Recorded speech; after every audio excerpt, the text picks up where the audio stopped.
All right, so this is the spawn timer, random spawn timer project. So pretty much once you plug it in or you turn it on, you get enter minimum value. This is the smaller of the two values. So minimum value, we're going to put 10 minutes because it's a random timer between two values. Maximum timer, we're going to put 20 minutes. Obviously, these values can change depending on the game mode, the game type, whoever decides, the owner and whatnot. Display code. This is the code that activates the LCD display, because once the timer starts, once this circuit and this programming starts, the code is invisible. You do not see it. The whole point is to create a sense of urgency.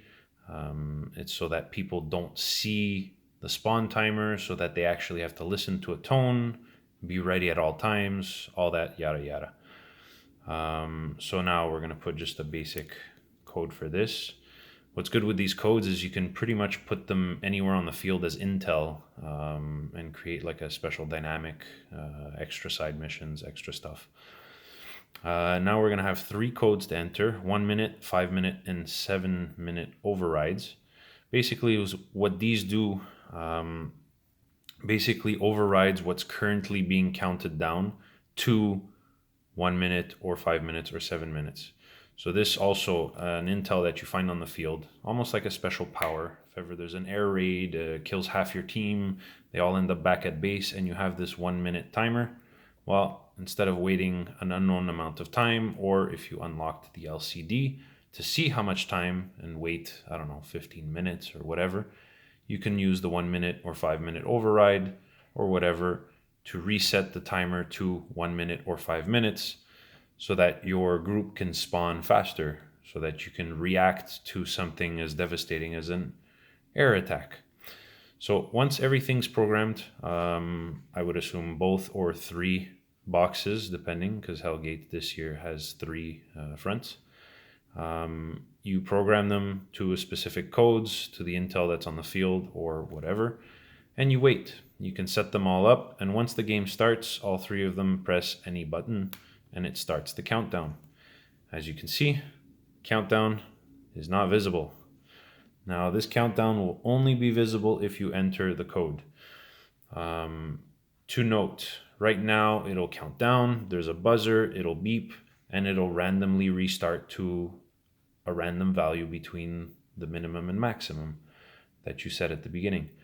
That being said, let's say you enter a timer code or an override code. The override code will show no matter what. You will see what it is. It'll start counting down. Once it is done counting down, it'll beep like any other spawn. If you did not unlock the LCD, it will go back to invisible timer. If you did, it'll stay visible no matter what. So basically it keeps the display code active if you found it throughout the game. So yeah, once these overrides time out, it goes back to the original loop between your minimum and maximum at the beginning of the game. Each of these override codes, the 1, the 5, and the 7 minutes, are one-time use only. So they are special codes. You cannot cheat. You cannot use the 1 minute timer over and over and over again. So that's pretty much the gist of this. So you could also use an override on an override. Let's say you use the 7 minute and someone comes running to base with a code or on the radio for the 1 minute and you absolutely need to use it. If you enter the code, it overrides that and it goes to whichever code you want. Once the timer is up, it buzzes, and that is the whole purpose of this. So yeah, enjoy.